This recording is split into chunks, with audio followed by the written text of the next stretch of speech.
parle de quoi? Mais Vous connaissez le résultat. Du classement des grimpeurs. Vous connaissez le résultat. Bon, je parle les 3 plus forts du jour, hein, font 1, 2 et 3. Et on va se poser la question. Alors, au début, j'ai voulu utiliser l'image aérienne, mais il y a trop de maisons, on va rien voir, donc on va le faire de manière traditionnelle. Ce que l'on a vu avec dans le final la taille de Jorgensen, le travail de Almeida et la grosse faute de Mathieu Van Der Poel, c'est là. C'est là, à ce moment-là. Je ne comprends pas pourquoi il fait l'effort pour revenir. On sait que Jorgensen commence à coincer. Et il n'ira pas jusqu'au haut. Mathieu Van Der Poel, je pense, l'a analysé. Il sait qu'Almeida, il va pas pouvoir y arriver non plus. C'est l'équipier de Tadej Pogačar. Et il va faire vraiment l'effort à 750 mètres de la ligne pour revenir dans la roue de Almeida. Et là, l'effort, il va le payer cash. Bon, il y a eu déjà le dernier grimpeur qui a été très très difficile. Et puis après, dans le final, l'objectif de Mathieu Van Der Poel, c'était à 200 mètres de la ligne, être en tête. Ça avait marché à Boulogne. Là, même s'il y avait un peu plus de pourcentage, l'objectif du maillot jaune, c'est d'être en tête devant Pogačar, devant Vingegaard pour virer en tête. Ça, c'est son objectif. Il se dit, si je suis à 200 mètres devant, je vais gagner.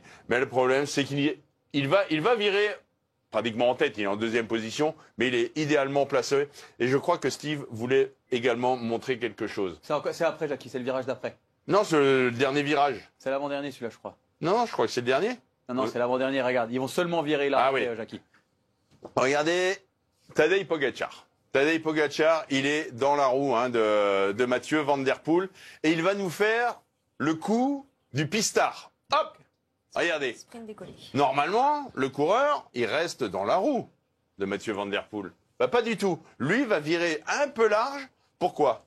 Pour avoir comme une sorte de sprint décollé et revenir avec de la vitesse dans la roue de Mathieu Van Der Poel qui va lancer son sprint. Et là, avec l'aspiration, il va aller déposer Mathieu Van Der Poel. Et puis, de toute façon, là, il a compris. Hein. Là, Mathieu Van Der Poel, vous voyez, on va agrandir, on va essayer d'agrandir. Il est en danseuse. En danseuse, c'est jusqu'à la ligne. Hein. Un sprinter, lorsqu'il lance le sprint, 150 mètres, c'est en danseuse jusqu'à là, il s'assoit. Bah, c'est terminé. C'est terminé. Il sait il ne va pas gagner et que Pogačar va gagner. Et puis, par contre, ce qu'il y a de fort, c'est ça. C'est ça. Regardez. Regardez. Il se retourne. Chez lui, il sait. Parce que le petit maillot jaune, là, il aime bien. Hein. Il aimerait bien le gagner. Mais l'équation, elle était simple. S'il termine deuxième, il est maillot jaune. S'il fait troisième, il n'a plus le maillot jaune. Et donc, au prix d'un effort insurmontable, il vient préserver la deuxième. Parce qu'il était venu pour gagner l'étape. S'il n'y a pas l'histoire du maillot jaune, Van Der Poel, il se relève, il fait cinquième de l'étape. Mais là, on sent bien que le petit-fils de Raymond, il voulait le garder, faire le chrono au maillot jaune. Non, c'est cas d'école. Mais le final était quand même beaucoup plus difficile que celui de Boulogne. Plus difficile, dit les Pogačar au-dessus.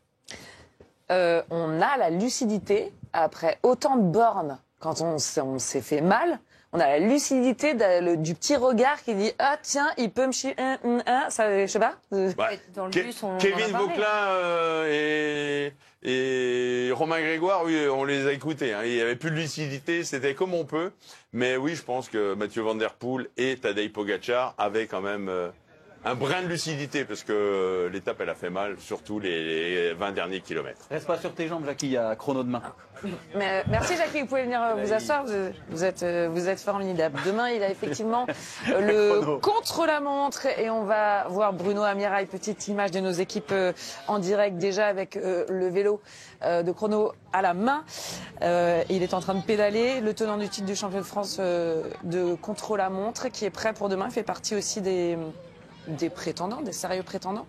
Oui, quand un coureur, après une étape, pour récupérer, fait du vélo de chrono, c'est qu'il est motivé pour le lendemain. Et c'est vrai qu'il y a pas mal de rouleurs qui se disent il y a une belle occasion. On rappelle, Stefan Bissegger, son équipier, a abandonné. Et puis le grandissime favori du chrono, Filippo Ganna, lui aussi a renoncé sur chute. Donc il y a de la place et on va retrouver Bruno Amirail avec un plus beau maillot demain, avec la belle combinaison du champion de France. On fait un petit point sur le classement de cette étape, Louis-Pierre ? Je vois qu'il est au bout comme... Non, je regardais derrière, j'avais mais, l'impression très qu'il bien. faisait... Non, Non, mais je regardais beaucoup de derrière vous kilomètres aujourd'hui, l'image, Lucas. j'avais l'impression qu'il faisait signer le maillot jaune à Tadej Pogačar alors qu'il est pas... Ah oui, erreur. Bah Il oui, lui a je dit sais. après. Ouais, il lui a dit après pour signer d'autres maillots, j'ai pas compris. Ah, pour demain. Pour demain. Ah, Il peut-être. anticipe Peut-être pour pour le chrono de demain. Ah mais voilà, c'est pour ça que je Signe comprenais le maillot pas, de je demain. comprenais pas l'image et j'avoue, je buguais un peu sur l'image. Le classement de l'étape, pas de souci. Victoire de Tadej Pogačar, donc la 100e victoire de la carrière de Tadej Pogačar. La deuxième place pour Mathieu Van Der Poel, Jonas Vingegaard 3e, Oscar Randley 4e, premier français on l'a dit, 5e. C'est Romain Grégoire, on retrouve ensuite Joao Almeida et puis la petite cassure quand on regarde le classement de l'étape, 3 secondes. Perdu par Remco Evenepoel, le champion olympique qui a pourtant œuvré pour rentrer. Franchement, il a fait un boulot incroyable, pas récompensé. 8e, Matteo Jorgensen. 9e, Matthias Kelmose. Et puis Kevin Vauquelin qui vient échouer à 10 secondes du vainqueur du jour. Et donc Tadej Pogačar, on l'avait bien compris sur les routes du Critérium du Dauphiné, n'avait pas envie d'aller chercher cette 100e victoire. Sa victoire au classement général du Dauphiné, c'était la 99e. On l'avait senti sur la dernière étape remportée par Lenny Martinez. Il n'avait pas envie de coopérer avec Jonas Vingegaard. On s'était dit, bon, il la veut pas, il n'avait pas travaillé avec Vingegaard.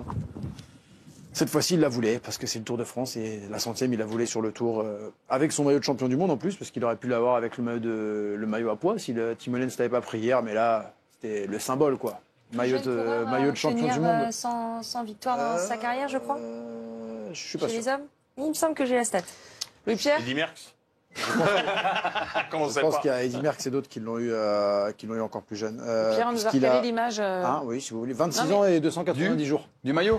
26 Oui, ans et non, mais regardez, 290 comme ça, vous jours, allez mieux et comprendre. il y a tous ceux-là qui l'ont eu. Ah ouais. En C'est fait, le quatrième plus il jeune. est allé signer le maillot continental. Voilà. Et puis ensuite, dans la foulée. voilà. Ah, Et après, c'est on lui pas a le dit, maillot jaune. Stop. Là, hop, non. Hop, celui-là, t'es pas maillot jaune. Voilà. Et pour T'es demain. sûr? Autant pour moi. Voilà, j'ai eu peur. Voilà pourquoi je buguais sur l'image. Je me suis demandé ce qui se passait à la signature des maillots. Aucun souci. Et du coup, je n'ai pas écouté le tiers de la moitié de ce que vous avez dit à la fin. Comme d'habitude. C'était très intéressant. C'était Ah, là, Ouais. Le classement. Je vous laisserai regarder la rediff de l'émission. Oui, je vais le faire, effectivement. Voilà. On fait un point aussi sur le classement général. Vous voulez que je vous la donne la stat? Oui, On en parlait avec allez-y. Audrey, on se demandait si c'était le plus jeune à atteindre les 100 victoires. Non, c'est le 4e plus jeune Voilà, merci. coureur à atteindre le cap des 100 victoires à 26 ans et 290 jours. Il y a eu Saroni, Giuseppe Saroni à 24 ans et 226 jours. Il y a eu Eddy Merckx à 25 ans et 10 jours. Freddy Mertens avec 25 ans et 40 jours. Et donc, Tadej Pogačar est le 4e plus jeune de l'histoire à atteindre les 100 victoires professionnelles. Et Bernard Hinault, lui, avait attendu 27 ans et 189 jours. Et Mathieu Van Der Poel, lui, aura donc le maillot jaune de leader demain sur les épaules. Tadej Pogačar, lui, reprend le maillot à poids. Ah bon? Ah bah oui. Ah ouais. Ah oui. Bah oui, Homme Saint-Hilaire. Vous êtes sûr? Bah, Ah non, mais oui. je me relance pas là-dedans On va aujourd'hui. vérifier, non? Vérifions. On va vérifier, on va vérifier. Ah, mais moi, je Oui, voudrais, oui, genre, oui. certitude, le classement officiel.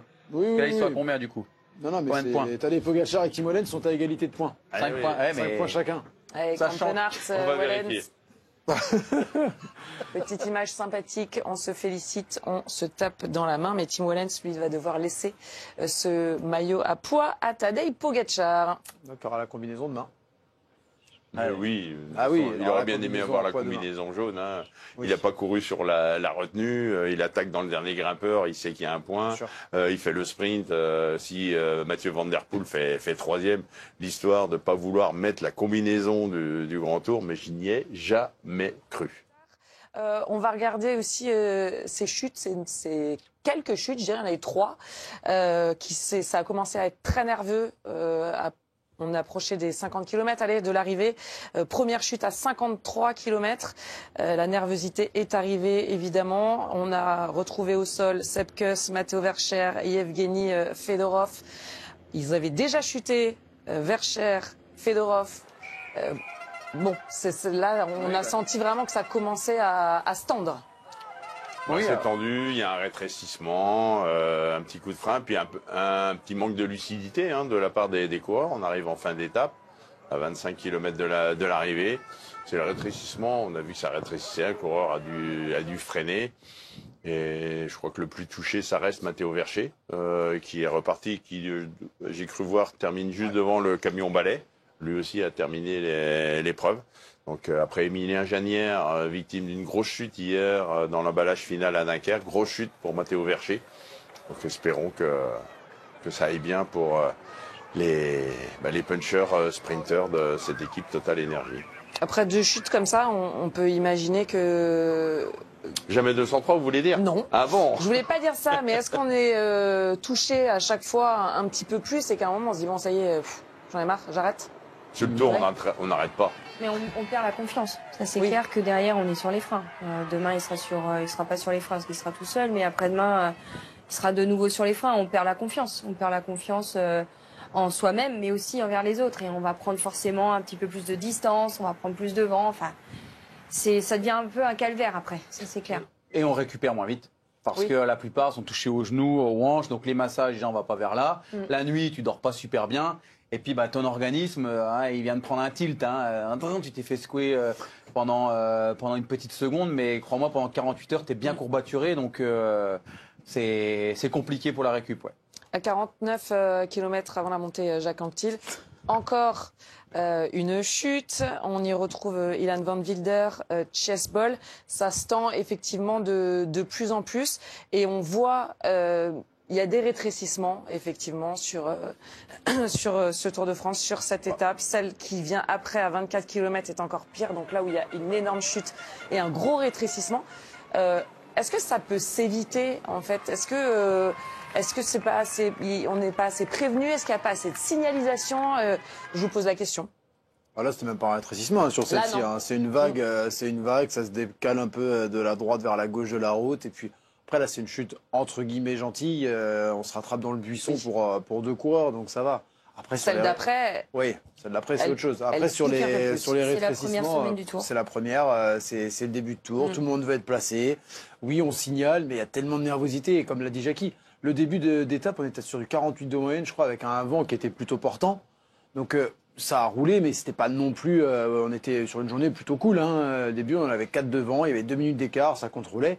Et forcément, quand on arrive dans les 30 derniers kilomètres et qu'on sait ce qui attend les coureurs ensuite, bah, tout le monde débranche un peu et veut être absolument devant. Donc, je sais pas si ça s'évite. Ah non, puis après, dès qu'on arrive dans une ville comme Rouen, on a vu aujourd'hui, le final, c'est tout dans Rouen ou la banlieue de Rouen.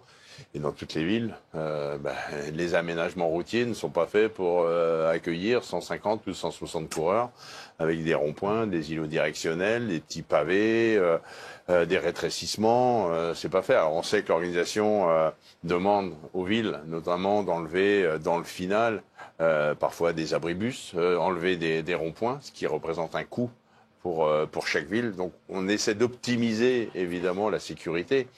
Mais voilà, les petits pavés là qu'on avait parfois au milieu de la route, ça passe. Vous êtes tout seul à vélo, il n'y a aucun problème. Mais 180 coureurs à 60 km/h, les 50 premiers coureurs voient un peu le danger. Puis derrière, vous êtes un peu à fond, vous levez la tête au dernier moment, vous donnez un coup de frein et puis c'est par terre. Ça, et on peut c'est pas dur. prévenir Non, mais- ça dans l'oreillette? Ils Alors, ont tellement non. de trucs dans l'oreillette que... Mais ce qu'il dit Jackie, Géraldine, c'est au niveau de la vue. Oui. Parce que quand tu es dans le peloton, tu vois rien.